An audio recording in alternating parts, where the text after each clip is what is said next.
नमस्कार। मैं मेघा हिंदुस्तानी स्वागत करती हूँ आपका माटी के लाल पर। क्या उत्तर प्रदेश में Bharatiya Janata party dirty politics खेल रही है? ये दावा कर रहे हैं अखिलेश यादव।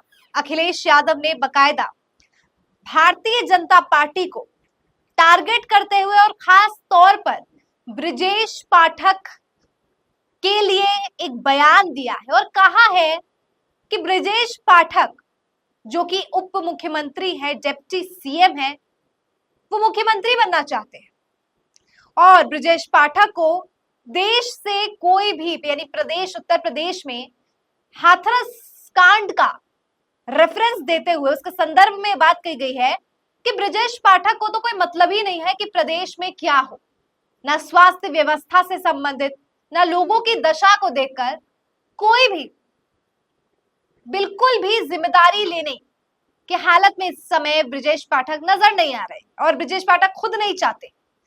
तो ये बात जो कही अखिलेश यादव ने, इसके दो मायने निकाले जा सकते हैं। एक ये कि वो बतौर ऑपोजिशन ये अलेज कर रहे हैं, यानी व्यवस्था जिस तरीके से सामने आया है हाथरस कांड में, तथाकथित पंडित, हालांकि उसको पंडित कहना भी बिल्कुल गलत होगा, और इन पाखंडी ढोंगी बाबा जो होते हैं जो, और मेरे को सारे, अगर मैं आपको व्यक्तिगत तौर पर भी बताऊं तो सभी बाबा जो भी एक दिखाने का प्रयास करते हैं, आश्वासित करते हैं, लोगों में आश्वासन देते हैं और खुद गुरु स्वामी बनने का ढोंग रचाते हैं, इनके आप खुद व्यक्तिगत कृत देखेंगे तो शर्मसार हो जाएंगे।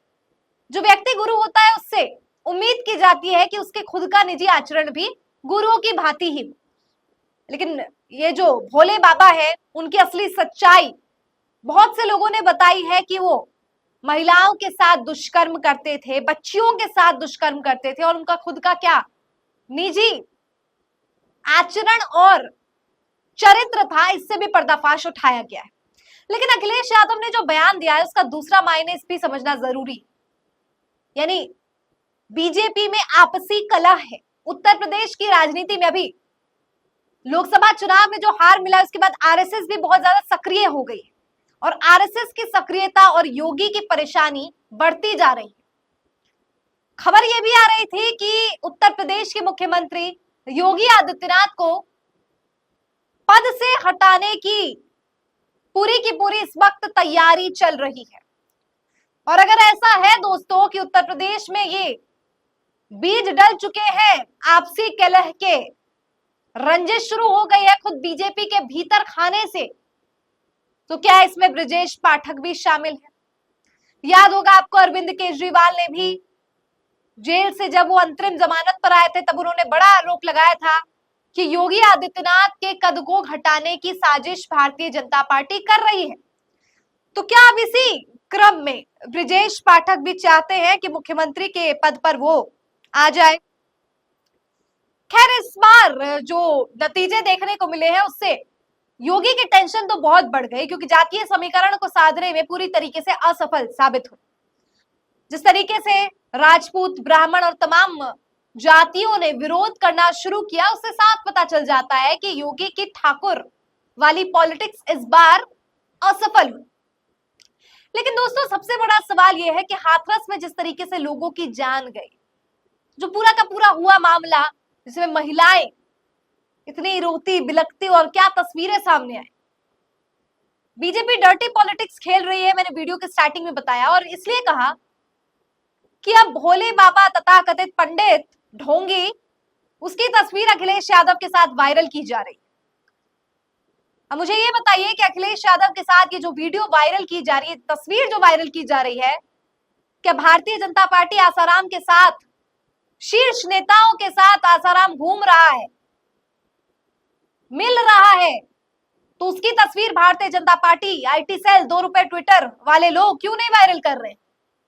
ये क्यों बताने का प्रयास, नैरेटिव सेट किया जा रहा है कि भोले बाबा ढोंगी पाखंडी इंसान, वो घटिया नीच व्यक्ति अखिलेश यादव से संबंध रखता है? अब मैं ये नहीं बोल रही कि कोई संबंध रखता है नहीं रखता है, और अगर रखता भी होगा तो क्या अखिलेश यादव मुख्यमंत्री है, या मुख्यमंत्री पद पर इस वक्त योगी आदित्यनाथ ये बाबा है। अब एक बाबा दूसरे बाबा को क्यों आखिरकार सवालों के कटघरे में खड़ा नहीं कर रहे हैं? आखिर क्यों कोई सख्त कार्रवाई नहीं की जा रही है? इस व्यक्ति के बारे में आपको बताऊं, बहुत से व्यक्तिगत लोग हैं जो बता रहे हैं कि उनकी व्यक्तिगत इंस्टेंसेस है जिसमें बकायदा बताया जा रहा है कि ये ढोंगी बाबा लोगों में आश्वासन देता था, लोगों को बताता था, फुसलाता था और ये कहने पर मजबूर करता था कि उसके हाथ में चक्र दिखाई दे रहे हैं, जैसे अंधविश्वास ढोंग फैले। सूत्रों कुछ कुछ सूत्र की माने तो ये बोल रहे कि पुलिस में था ये व्यक्ति, कोई कह रहा है आईजी में था, आईबी में था।